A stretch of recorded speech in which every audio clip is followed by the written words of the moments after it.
وہ یہ فلاں مسجد چزان ہون رہی ہے اور یہ فلاں مسجد چزان ہون رہی ہے. تو میرے بھائیوں اچھا پھر کہا جاتا ہے جی روزے میں سرما نہیں لگا سکتے, روزے میں تیل نہیں لگا سکتے, روزے میں عطر نہیں لگا سکتے. انجیکشن لگوانے سے, ٹیکا لگوانے سے روزہ ٹوٹتا ہے یا نہیں ٹوٹتا؟ ساڑھے اتنے مضبوط دلائل نے, ساری زندگی بھی اگر ان دلائل پر تو ان کے خلاف کوئی مسئلہ ڈھونڈتا رہے گا نا, تمہیں دلائل نہیں ملیں گے. اہل سنت کے دلائل اتنے مضبوط ہیں. کہا کریں کوئی کہاں جاتا ہے کہاں نہیں جاتا, کوئی کیا کہتا ہے کیا نہیں کہتا, ہمیں اس سے کوئی فرق نہیں, ہمیں اہل سنت سے غرض ہے.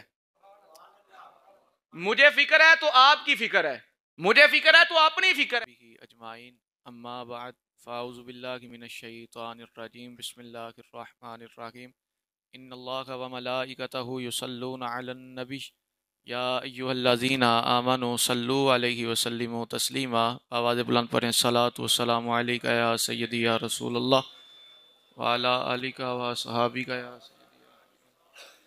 صلاۃ والسلام علیک یا سیدی یا رحمت للعالمین وعلی آلک وصحابک یا سیدی یا شفیع المذنبین.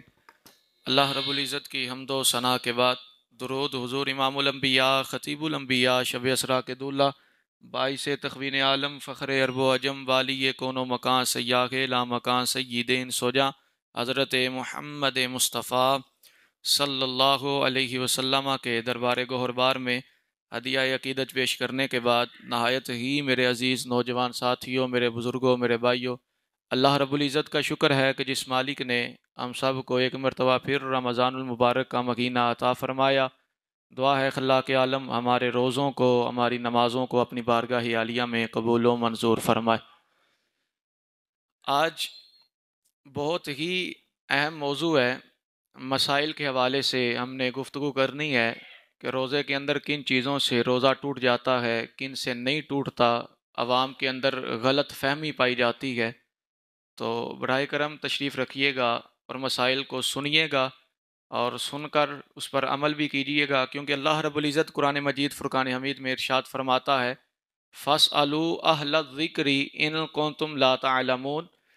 اللہ فرماتا ہے پوچھو علم والوں سے اگر تمہیں علم نہیں ہے, اگر تم نہیں نہ جانتے تو پھر اپنی جہالت پر ڈٹے نہ رہو, پھر اپنی اٹکلیوں سے مسائل کو بیان نہ کیا کرو, پھر علم والوں سے پوچھو تمہیں علم نہیں ہے اگر, کیونکہ کل قیامت کے دن بھی یہ کوئی بھی وہاں پر عذر قبول نہیں ہوگا کہ مجھے پتہ نہیں تھا. وہاں تو یہ کہا جائے گا پتہ نہیں تھا تو علم والوں کو بھیجا گیا تھا اور یہ کہا گیا تھا ان سے پوچھو, تم نے پوچھا کیوں نہیں ہے؟ تو اس واسطے مسئلہ کوئی بھی ہو پوچھنا چاہیے. سب سے پہلے نمبر پر کل بھی یہ مسئلہ رہ گیا تھا, رمضان جب قریب آتا ہے تو سوشل میڈیا پر ایک طوفان جو ہے وہ مچ جاتا ہے. ہر طرف یہ خبر پھیلائی جاتی ہے کہ نبی رحمت علیہ السلام نے ارشاد فرمایا جس نے سب سے پہلے رمضان کی خبر دی اس پر جنت واجب ہو گئی. اللہ یعوذ باللہ کی من ذالک, اللہ یعوذ باللہ کی من ذالک. حضور پر دیکھیں کتنا بڑا جھوٹ باندھا جا رہا ہے کہ حضور نے فرمایا جس نے رمضان کی خبر دی اس پر جنت واجب ہو گئی. یہ کتنا بڑا جھوٹ ہے. صحیح ستہ اٹھا کر دیکھیں, ابن ماجہ کی کتاب اٹھا کر دیکھیں, بلکہ بخاری شریف ہی اٹھا کر دیکھیں, کثیر احادیث میں آیا ہے نبی رحمت علیہ السلام نے ارشاد فرمایا. کئی حدیثوں کے تو حضرت علی خود راوی ہیں. فرمایا من کذب علی متعمدا فلیتبوأ مقعدہ من النار او کما قال علیہ السلام. حضور علیہ السلام فرماتے ہیں جس نے جان بوجھ کر مجھ پر جھوٹ باندھا, یہ جی رمضان آ گیا خبر پھیلاؤ جنت واجب ہو جائے گی, یہ جھوٹ ہے. حضور فرماتے ہیں جس نے مجھ پر جھوٹ باندھا اب اسے چاہیے کہ اپنا ٹھکانہ بھی جہنم میں بنا لے, اب وہ جنت میں نہیں جا سکتا جو سارے نبیوں کے سلطان پر جھوٹ باندھ رہا ہے. تو اس واسطے ان خبروں پر کان نہیں دھرنے چاہیے, بلکہ علماء کی مجلسوں کو اختیار کرنا چاہیے, ان سے پوچھنا چاہیے کہ آیا یہ احادیث ہیں بھی یا نہیں ہیں, اور ان سے بچ کر پھر دوسرے معاملات میں زندگی بسر کرنی چاہیے. روزے کے متعلق آتا ہے بعض اوقات یہ خیال کیا جاتا ہے کہ روزے کے اندر اگر رات کو احتلام ہو جائے تو صبح سحری کا ٹائم کم ہو تو کیا کرنا چاہیے, غسل کرنا چاہیے یا سحری کھانی چاہیے؟ اگر غسل کرتے ہیں تو سحری کا ٹائم ختم ہو جاتا ہے، اگر سحری کرتے ہیں تو پھر اس وقت میں ہم غسل نہیں کر سکتے. تو پھر یہاں پر اب کیا مسئلہ ہے، کیا کرنا چاہیے؟ تو فقہائے کرام نے فرمایا ہے اس صورت میں اگر اتنا ٹائم ہے کہ اگر سحری کرتے ہیں تو پھر غسل کا ٹائم نہیں رہتا، اگر غسل کرتے ہیں تو سحری کا ٹائم نہیں رہتا. فرمایا اس وقت اس بندے کے لیے ضروری ہے کہ وہ سحری پہلے کرے، پہلے کھا پی لے، کولی وغیرہ کر کے منہ شو دھو کے پہلے کھا پی لے، اس کے بعد پھر غسل کرے. اچھا پھر اب یہاں سوال اٹھتا ہے کہ غسل میں تو ایک فرض ہے کہ یہ جو پانی ہے یہ ناک کی نرم ہڈی تک پہنچانا ہے. اب جب غسل بندے نے کرنا ہے، روزے کا ٹائم ہو گیا، سحری کا ٹائم ختم ہو گیا، تو پھر یہاں پر کیا کرنا چاہیے؟ تو فقہائے کرام نے فرمایا ہے اب بھی وہی حکم ہے کہ نرم ہڈی تک پانی پہنچانا ہے، لیکن ہاں پہلے یہ تھا کہ جب پانی کو ناک میں ڈالنے لگنا ہے تو پھر سونگنا ہے، پانی کو بولو سارے، پانی کو سونگنا ہے. لیکن جب روزہ رکھ لیا تو اب پانی کو سونگنا نہیں ہے، اب صرف ویسے ہی ناک میں پانی ڈالنا ہے کہ نرم ہڈی تک پہنچ جائے. اور ہاں اگر روزہ نہیں یعنی ابھی سحری کا ٹائم نہیں ختم ہوا تو گرگرا بھی کرنا ہے. اگر سحری کا ٹائم ختم ہو گیا، اذان فجر ہو گئی، تو پھر اس وقت گرگرا نہیں کرنا. اب ایک اور مسئلہ بہت ہی اہم ہے، یہ کامن مسئلہ ہے، بعض اوقات ہوتا یہ ہے ہمارے گھروں میں اور عام طور پر ہمارے ذہنوں میں بھی، یہ فلاں مسجد اذان ہو رہی ہے، یہ فلاں مسجد اذان ہو رہی ہے. تو میرے بھائیو اذان کا سحری کے ساتھ کوئی تعلق نہیں ہے، یہ بات اپنے ذہن سے نکال دیں کہ اذان ہوگی تو ہی سحری ختم ہوگی. اذان اور سحری کا تعلق ہی نہیں ہے کچھ بھی آپس میں. اذان تو دی جاتی ہے نماز فجر کے لیے، اور اذان اس وقت شروع کی جاتی ہے جب سحری کا ٹائم ختم ہو جاتا ہے. اور ہاں یہاں تک مسئلہ لکھا ہے اگر سحری کا ٹائم ختم ہو گیا، کسی بھی مسجد میں اذان ابھی شروع ہی نہیں ہوئی ہے، تو پھر بھی ہم اس وقت کچھ نہیں کھا سکتے ہیں، جس نے کھایا اس کا روزہ گیا. اور پھر جب افطار کا وقت آتا ہے تو ہم بعض اوقات جو ہے نا وہ کئی جگہوں پر جلدی کر دیتے ہیں، کئی جگہوں پر ہم سستی کر دیتے ہیں. اور ساڑی مسجد یہ اذان ہوئے گی تو پھر یہ اساں روزہ کھولنا ہے، اور ساڑی مسجد اذان ہونی ہے تو اساں روزہ کھولنا ہے.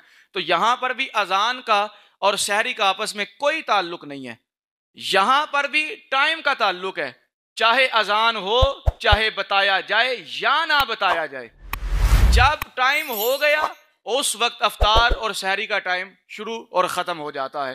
اس واسطے ان مسائل پر عمل کیا کریں، یہ چھوٹے چھوٹے مسئلے ہیں، 1 منٹ کا بھی اس میں وقفہ ہو جائے تو روزہ چلا جاتا ہے، روزہ چلا گیا تو سارا دن بھوکا پیاسا رہنا کوئی بھی فائدہ نہیں دے گا. اچھا پھر کہا جاتا ہے جی روزے میں سرما نہیں لگا سکتے، روزے میں تیل نہیں لگا سکتے، روزے میں عطر نہیں لگا سکتے.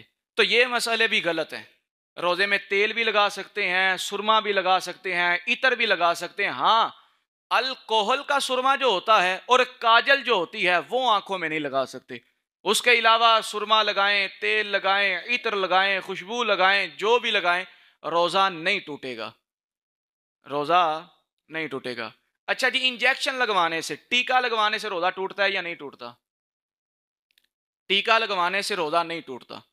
فقہائے کرام نے تصریح فرمائی ہے اس کی بھی، کتب فقہ بھری ہوئی ہیں کہ انجیکشن لگوانے سے روزہ نہیں ٹوٹتا. لیکن اس میں ایک مسئلہ اور ہے، بعض علماء کے نزدیک انجیکشن لگوانے سے روزہ ٹوٹ جاتا ہے. تو جن کے نزدیک ٹوٹ جاتا ہے، مثال کے طور پر میں کہتا ہوں جی روزہ ٹوٹ جاتا ہے، اگر عوام میرے ہی مسائل پر عمل کرتی ہے تو پھر عوام کا بھی روزہ ٹوٹ جائے گا. ویسے مسئلہ یہی ہے صحیح اور معتبر کہ ٹیکا لگوانے سے روزہ نہیں ٹوٹتا. ہاں اگر حاجت شدید ہو جائے تو پھر ڈرپ وغیرہ لگوانے سے بھی روزہ نہیں ٹوٹے گا. ٹھیک ہے جی، ڈرپ لگوانے سے بھی روزہ نہیں ٹوٹے گا. کسی نے مسئلہ پوچھنا ہوئے؟ طاقت دا نہیں ٹوٹتا. اور مسواک، بعض اوقات جی کہا جاتا ہے جی روزے میں مسواک کرنے سے روزہ ٹوٹ جاتا ہے. تو یہ بات یاد رکھیے گا، روزے میں مسواک کرنے سے روزہ اس وقت ٹوٹے گا جب ذائقہ یا پھر وہ مسواک کے جو چھوٹے چھوٹے ریشے ہوتے ہیں وہ حلق کے نیچے چلے جائیں تو پھر روزہ ٹوٹے گا، وگرنہ روزہ نہیں ٹوٹے گا۔ اور ٹوٹ پیسٹ جسے ہم ٹیوب برش کہتے ہیں، یہ بہت اہم مسئلہ ہے۔ بعض اوقات روزہ رکھ کے بھی ٹوب برش کرنا شروع کر دیں نے۔ ٹوب برش کرنے سے مسئلہ تو یہی ہے، روزہ نہیں ٹوٹتا۔ کب تک؟ جب تک اس کا وہ جو کچھ نہ کچھ ذرات حلق سے نیچے نہ اتر جائیں۔ اور ہاں، یہ ٹوب برش جو ہے یہ کرنے سے واقعی جو ہے نا وہ کچھ نہ کچھ حلق سے نیچے اتر جاتا ہے، تو فقہا فرماتے ہیں کہ ٹوب برش روزہ رکھ کر نہیں کرنی چاہیے۔ روزے سے پہلے یعنی ابھی سحری کا وقت ہے اس وقت کر لے، روزہ افطار کر کے کر لے، مسواک کریں، تو ان باتوں سے روزہ نہیں ٹوٹے گا۔ اور کوئی مسئلہ؟ کلی ہونا، ہاں، کہہ آنے سے، الٹی آنے سے مسئلہ یہ ہے کہ اگر تو جان بوجھ کر بندہ انگلاں پا کے یا کسی بھی طریقے سے الٹی کر رہا ہے تو پھر تو روزہ ٹوٹ جائے گا۔ اگر منہ بر ہو، پھر بھی اگر منہ بر ہو تو پھر روزہ ٹوٹے گا۔ اگر ویسے الٹی آ گئی ہے تو پھر روزہ نہیں ٹوٹے گا۔ کوئی اور مسئلہ؟ ماشاءاللہ سارے مفتی بیٹھے ہوتے، جے میں کوئی پوچھ لیا تو نہ آیا، پھر نہیں آندا تے پوچھو، اللہ دے بندے تواڈے واسطے اتنا ہی ٹائم کڈنے آ۔ اے نہ سمجھیا کرو کہ 10 منٹ جڑے نے اے بس 10 منٹ ہی پیچھے تیاری ہوندی ہے۔ صحیح گل ہے، اے 10 منٹ بیان کرنا سے پتہ نہیں کنیاں کو کتاباں تے کنا ٹائم جڑا رات نو پڑھنا پیندا ہے، تے صرف اہم مسئلے کڈنے پیندے نے، اہم گلاں کڈنیاں پیندیاں نے۔ تے اسی تواڈے کول ہاں، جے کوئی مسئلہ ہے تے پوچھو۔ بعد دے وچوں پھر کہندے نے جی مسئلہ آپ صاحب دس دے نہیں ہے، تے ہن تے وقت اسی دین دے، ہن پوچھو۔ کوئی بھی نہیں؟ ماشاءاللہ ساری مفتی نے، تراویاں 8 نے کہ 20 نے، تے جڑے 8 پڑھ کے جاندے نے۔ کیوں مرضی ہے جی؟ مرضی کیوں ہے؟ گل سنو نا، گل سنو، تراویاں 8 نے، 12 نے یا 20 نے؟ تراوی سنت کی دی ہے، دسو؟ اے جڑے نہیں پڑھ دے وہ بھی دسو، جڑے 8 12 پڑھ کے نس دے وہ بھی دسو۔ تراوی سنت کی دی ہے۔ نبی رحمت علیہ الصلوۃ والسلام نے ارشاد فرمایا جن نے میرے ذات تے ایک بار درود پڑھیا اللہ پاک کو تے 10 رحمتاں نازل فرماندا ہے۔ تے محبت نال آکھو حضور صلی اللہ علیہ وسلم دی کی دی سنت ہے؟ نبی پاک صلی اللہ علیہ وسلم دی۔ حضور علیہ الصلوۃ والسلام نے حکم دیتا ہے تراویاں پڑھن دا، تے یار جے اگر حضور نے حکم دیتا ہے تے کیا ساڈیاں مصروفیتاں ساڈے کم کاج معاذ اللہ حضور تو زیادہ اہم نے؟ حضور علیہ الصلوۃ والسلام نو نہیں پتا کہ میں اگر 20 تراویاں دا حکم دیتا تو میری امت نے نہیں پڑھنی، یا حضور نو نہیں پتا کہ امت تے مصروف بہت ہو جانی ہے؟ حضور تے اتنے رحم دل نے، اتنے رحم دل ہیں حضور علیہ الصلوۃ والسلام۔ پہلے دن تراویاں پڑھائی جماعت کے ساتھ، دوسرے دن پڑھائی جماعت کے ساتھ، تیسرے دن پڑھائی جماعت کے ساتھ، چوتھے دن حضور نے تراویاں نہیں پڑھائی، صحابہ اکٹھے ہو کے آ گئے، حضور کا انتظار کرنے لگے۔ حضور علیہ الصلوۃ والسلام بعد میں نکلے، عرض کیا حضور آپ نے تراویاں کیوں نہیں آج پڑھائیں؟ فرمایا صحابہ اگر میں آج پڑھا دیتا تو یہ تراویاں تم پر فرض ہو جانی تھی، یہ فرض نہ ہو جائے اس وجہ سے میں نے تراویاں نہیں پڑھائی ہیں۔ حضور تو اتنے رحم دل ہیں، اتنے شفیق ہیں، لیکن پھر بھی ہم حضور علیہ الصلوۃ والسلام کی سنت پر عمل نہیں کرتے ہیں، دعوے کرتے ہیں حضور علیہ الصلوۃ والسلام ہماری شفاعت کریں گے، قیامت والے دن بخشے ہی جاواں گے۔ اگر اتنا ہی سوکھا ہوتا نا بخشوانا اور بخشنا، اتنا ہی سوکھا ہوتا جنت میں جانا، تو صحابہ کرام، تابعین، تبع تابعین، ائمہ مجتہدین، ائمہ محدثین، فقہائے کرام، یہ 1400 سال کے علماء کرام کبھی بھی 20 رکعت تراویاں نہ ادا کرتے۔ یہ 1400 سال کے اکابرین نے 20 رکعت تراویاں پڑھی ہیں اور پڑھ کر امت کو بتایا ہے۔ تو آج اگر کوئی بندہ کہے جی نہیں میں تے 8 ہی پڑھاں گا یا 12 ہی پڑھاں گا، تو وہ بندہ خطا پر ہے، غلطی پر ہے۔ یاد رکھیے گا تراویح سنت مؤکدہ ہے۔ کیا ہے جی؟ سنت مؤکدہ۔ اور سنت مؤکدہ کا حکم یہ ہوتا ہے اگر ہاں کسی مجبوری کی بنا پر ایک آدھ دن نہ پڑھی تو گزارا ہو جائے گا، اور اگر چھوڑتے ہی رہے یا 8 12 پڑھ کے جاتے ہی رہے تو بندہ گناہگار ہوگا۔ یہ بات یاد رکھیے گا، تراویاں 20 رکعت ہی ادا کیا کریں۔ میں ہور تواڈے واسطے آسانی واسطے ہے مسئلہ دسنا تے نہیں چاہیے، لیکن چلو اے جڑے نسن والے نے انہاں واسطے مسئلہ دس دینا وا۔ اگر آپ سے قرآن مجید نہیں سنا جاتا تو یار کم از کم کم از کم صورتوں کے ساتھ مکمل 20 پڑھ لیا کریں. دسو اس تو سوکھی اور کوئی شریعت ہے تے اسی پھر بھی آکھیے کہ نہیں جی ساڈے اوتے بھار ہے 20 تراویاں پڑھنا؟ بہت ہی غلط بات ہے. اس واسطے تراویاں بھی 20 ہی رکعت ہے. حضرت فاروق اعظم رضی اللہ تعالیٰ عنہ کے دور اقدس سے جماعت کے ساتھ باقاعدہ کرنے کا اہتمام کیا گیا ہے. تو اس واسطے تراویاں 20 ہی ادا کرنی چاہیے. اور روزے کے جو مسائل بیان کیے ہیں اگر پھر بھی کسی کو سمجھ نہ آئے, یہاں کوئی 1-2 منٹ دے وچ کوئی اور مسئلہ ہے تو پوچھ لو. انہاں دی گل نہ کرو, اپنے مسئلہ پوچھو. جے اگر ویکھو گل سنو ذرا میرے, جے گل اساں ایتھے کیتی نا ٹینشن سانو کوئی نہیں, اللہ دا شکر ہے اسی سچے ہیں, الحمدللہ اسی سچے ہیں. دلائل اننے کو مضبوط نے, اننے کو مضبوط نے. گل سن لو ذرا, اتنے مضبوط دلائل ہیں, اتنے مضبوط ہمارے دلائل ہیں. اور ڈوگر کہندا سی ماں دا ستھن کھڑکیں گا تینوں دلائل ساڈے تو مضبوط نہیں لبن گے. ساڈے اتنے مضبوط دلائل نے, ساری زندگی بھی اگر ان دلائل پر تو ان کے خلاف کوئی مسئلہ ڈھونڈتا رہے گا نا تمہیں دلائل نہیں ملیں گے. اہل سنت کے دلائل اتنے مضبوط ہیں, لیکن ایتھے گل کیتی نا ہضم کوئی نہیں ہونے. تو اس واسطے اپنے مسائل پر رہا کریں, اپنے موقع پر رہا کریں. کوئی کہاں جاتا ہے کہاں نہیں جاتا, کوئی کیا کہتا ہے کیا نہیں کہتا, ہمیں اس سے کوئی فرق نہیں. ہمیں اہل سنت سے غرض ہے. مجھے فکر ہے تو آپ کی فکر ہے, مجھے فکر ہے تو اپنی فکر ہے, مجھے اپنے مسلک کی فکر ہے, مجھے کسی کے مسلک کی فکر نہیں ہے. اور ہم الحمدللہ اہل سنت و جماعت والے فرقہ واریت نہیں پھیلاتے ہیں. ہاں میں تو فرقہ واریت پر لعنت بھیجتا ہوں. ہم تو الحمدللہ محبت والے ہیں. اہل سنت کہا ہی اسے جاتا ہے جو محبت والا ہوتا ہے. اہل سنت والے کبھی بھی بغض والے, کبھی بھی فتنہ پھیلانے والے نہیں ہوتے ہیں. اہل سنت والے جہاں بھی جاتے ہیں حضور علیہ الصلوۃ والسلام کی سنتوں کی خوشبو پھیلاتے ہیں. ہاں تو اس واسطے اپنے مسائل پوچھا کریں. اپنا جتنا مرضی مشکل مسئلہ ہو, جتنے مرضی دلائل چاہیے ہو, ہم حاضر ہیں, علماء حاضر ہیں. اگر پھر بھی کسی کو سمجھ نہ آئے لیکن اسی نہیں پوچھتے. اللہ فرماتا ہے فاسألوا اہل الذکر ان کنتم لا تعلمون, پوچھو علم والوں سے اگر تمہیں علم نہیں ہے. اللہ رب العزت ہم سب کو صحیح معنوں میں روزہ رکھ کر عمل کرنے کی توفیق عطا فرمائے. ایک مسئلہ, ہاں جی,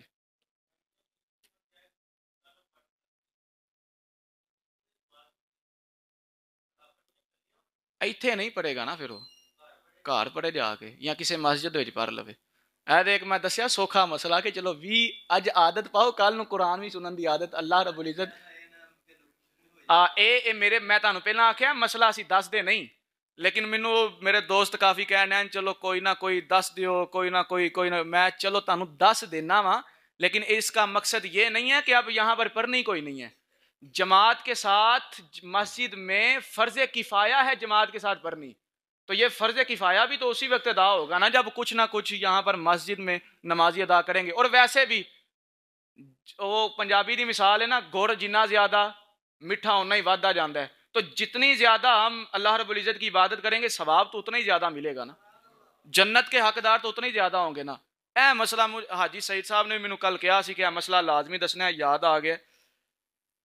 نابالغ بچہ اگر صف دے وچ کھلوتا ہوئے نا, نابالغ بچہ اگر صف دے وچ کھلوتا ہوئے صف مکمل نہیں ہوندی. اور صف مکمل کرن دا اتنا اہم مسئلہ ہے, اتنا اہم مسئلہ ہے کہ اگر اگلی صف دے وچ جگہ پئی ہے پیچھے نماز شروع کر لی, پچھلیاں دی نماز ہی کوئی نہیں. اس واسطے جڑے بچے اتنے آندے نے نا انہاں نوں پیار دے نال, اے سختی بھی نہیں کرنی کہ بچے ماں باہر ہی نس جان, سختی بھی نہیں کرنی, لیکن پیار تحمل دے نال یا انہاں نوں اُتے بھیج دیتا جاوے یا پھر انہاں نوں صف دے بالکل آخر دے اُتے یا باہر ایک سائڈ تے انہاں نوں بھیج دیتا جاوے, تاکہ اے بچے بھی ناراض نہ ہون اور ساڈیاں جڑیاں صفاں نے انہاں دا بھی مسئلہ خراب نہ ہوئے. کیونکہ واقعی کل بچے جدو صفاں دے وچ کھلوندے نا, بچے نے بچیاں والی حرکت کرنی ہے, شرارت کردے نے تے نال کھلوتا چاہے وڈیرا بندہ ہوئے چاہے نوجوان ہوئے او دی نماز خراب ہوندی ہی ہوندی ہے. شرارت کرے گا, نسے گا, کونیاں مارے گا تے نماز جڑی ہے او دل لگی دے نال نہیں پڑھے گا. اس واسطے بچیاں نوں پیار تحمل دے نال اچھے انداز دے نال ایک سائڈ تے کر دیو, یا انہاں نوں پیچھے کر دیتا کرو یا اوتے انہاں نوں بھیج دیا کرو. اللہ رب العزت سانو عمل کرن دی توفیق عطا.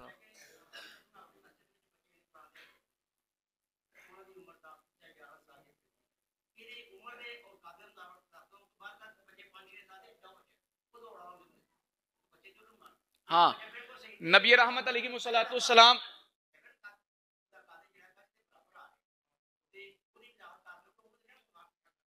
نبی رحمت علیہ والسلام نے ارشاد فرمایا مساجد کو، مفہوم ہے حدیث مبارکہ کا، مساجد کو پاگلوں اور بچوں سے پاک رکھو.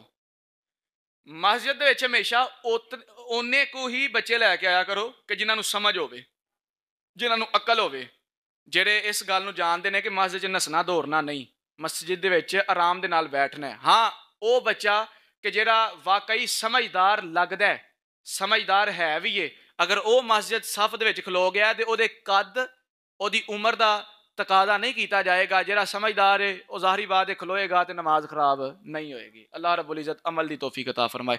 آمین. الحمدللہ رب العالمین والصلاۃ والسلام